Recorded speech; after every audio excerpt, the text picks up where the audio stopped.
Hello everyone, so in this problem we're going to calculate the limit of sine x minus x times cosine x divided by arctangent of x minus sine x. This is when x approaches 0, and we can see that when x approaches 0, both the numerator and the denominator approaches 0. Well, when x equals to 0, sine x equals to 0, and x cosine x equals to 0, and arctangent of x is also 0.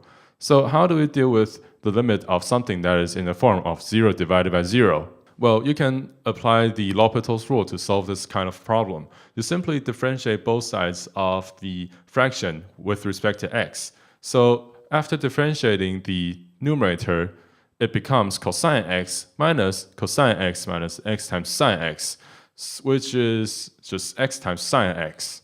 And in the denominator, it becomes 1 over 1 plus x squared minus cosine x.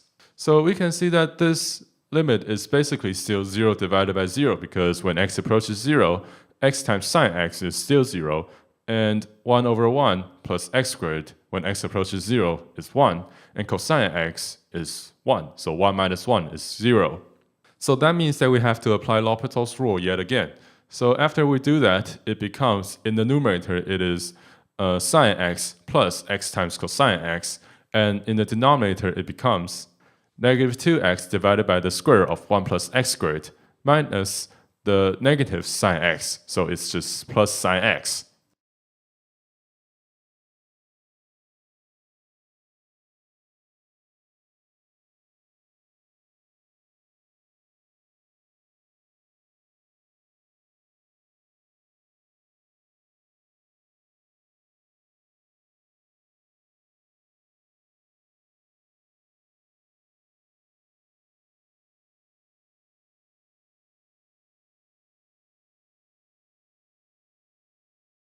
Well, you see that this fraction is still 0 because sine x is 0 and x times cosine x is still 0.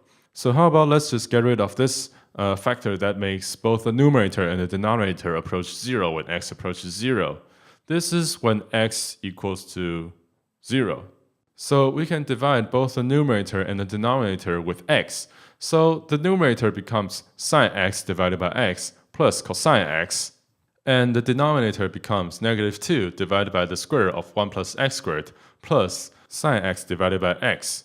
Now you have to take into account a very important limit. This is the limit of sine x divided by x. When x approaches 0, this limit basically approaches 1. This is a very common limit, so make sure you understand it. So anyways, after applying this limit, we can see that both terms of this sine x divided by x can be substituted with 1. So this becomes 1 plus cosine x divided by negative 2 over 1 plus x squared plus 1. So when x approaches 0, the numerator becomes 1 plus 1, and the denominator is negative 2 plus 1. So the answer is just negative 2. The key is to use this limit. This limit is a very common limit, and make sure you understand how to use it.